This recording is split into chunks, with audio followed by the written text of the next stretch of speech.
Hello artists, today we are going to make dragon eyes, and it's going to take us more than one class to get this accomplished. You need a piece of paper. It's going to be horizontal.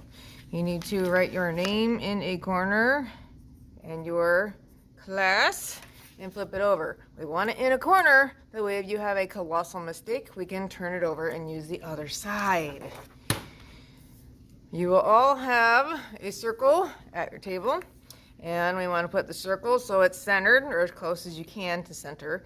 We're using this as a guide for the roundness of our eyes. So I want you to really lightly trace the circle. Don't make it a hard line, because a lot of it's going to get erased. It's just so we know how round the dragon's eye should be.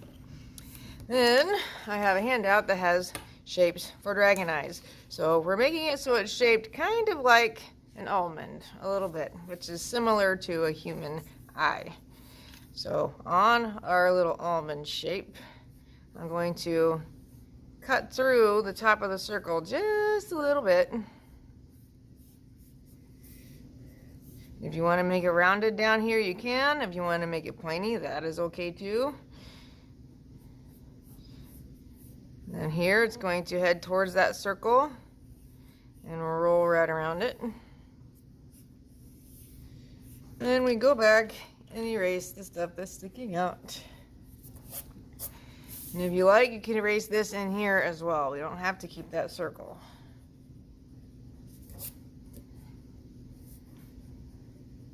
As I mentioned before, that was just a guide so we could get the roundness correct. And as you can see from the steps, step 1, we did the outside. Step 2, we need the eyelids, because even dragons have eyelids. So it starts close to this point, goes away from it a little bit, and then comes back in. And then down here, this isn't an eyelid, it's just kind of the lip of the eye. So it's going to follow the line and stay very, very close to it.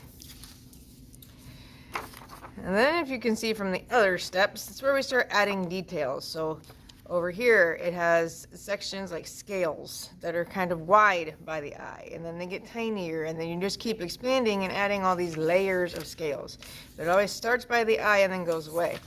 If you look at some of the other handouts that I have in here, it gives you different styles of scales. You can have scales that are a little taller and rounded. You can have scales that are pointier.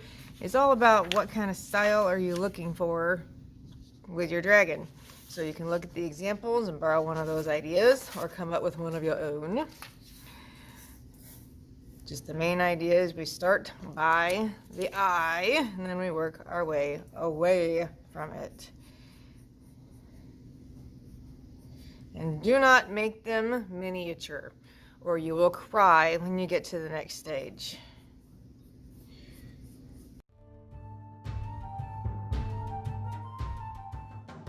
I have layer 1 on, and then you decide how you're going to do layer 2. So as you can see from your handouts, on some of the dragons, the first layer is smaller, and then they get larger as they go away from it. Just one more time, don't make them teeny tiny layers.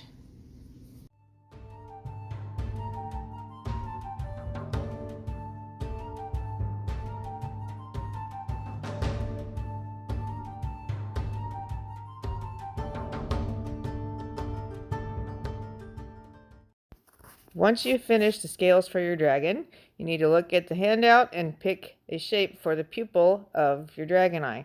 Just make sure when you draw it, you do not fill it in with pencil. We have a plan for what we're using to fill it in. Your pupil should go in the center